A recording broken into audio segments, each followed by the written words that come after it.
آخری 3 روزے ہم نے پروفٹ نہیں کمانا کسٹمر سے. کیوں؟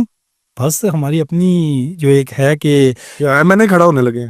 نہیں ایم این اے کھڑا نہیں ہونا, لیکن کیمرے میرے ایم این اے کھڑا تو نہیں ہونا, لیکن یہ ہے کہ ہم یہ چاہتے ہیں کہ کسٹمر کو اتنا ریلیف دیں کہ جس طرح ماہ رمضان میں ہوتا ہے ہر چیز اشیاء خود نوش کی قیمتیں آسمان سے باتیں کرتی ہیں. یہ پہلے روزوں میں ڈسکاؤنٹ ہوتے ہیں, آپ عید لگا رہے ہیں, ایویں ٹچر لگایا ہوا ساتھ آپ نے نا یہ والا. نہیں ٹچر کی بات نہیں ہے, عموماً یہی ہوتا ہے کہ موبائل فیلڈ ایسی ہے, ایسیسریز ایسی ہے کہ اس پہ کوئی ڈسکاؤنٹ نہیں ہے. جو چیز 20 روپے کی ہے نا مارکیٹ میں 200 250 کی سیل ہو رہی ہے. وہ ویسے یار ایڈی آپ ڈسکاؤنٹ پہ دے رہے تھے پورے جل, ہم کو پتا ہے کہ 7 اسٹار پہ سب سے سستی چیز ملتی ہے, گواہی دینے کے لیے لوگ بھی کمنٹ میں لکھ دیں گے, لیکن یہ جو عید لگانے کا پروپیگنڈا ہے اس کو کسٹمر ریلیف نہ بنائیں. مجھے بتائیں عید کس طرح لگے گی اگر ہم 3 دن آفر لگاتے ہیں نا, کم سے کم ہمارا 20 سے 25 لاکھ روپے کا نقصان ہو رہا ہے. نقصان نہیں ہو رہا جی, 20 سے 25 لاکھ کا فائدہ ہو. کس طرح فائدہ ہوگا؟ ایک گلاس میں پالش گلاس ہم دے رہے ہیں یہاں پہ 27 روپے کی خرید ہے, ہم کسٹمر کو پرووائڈ کریں گے لگا کے دیں گے 30 روپے کا.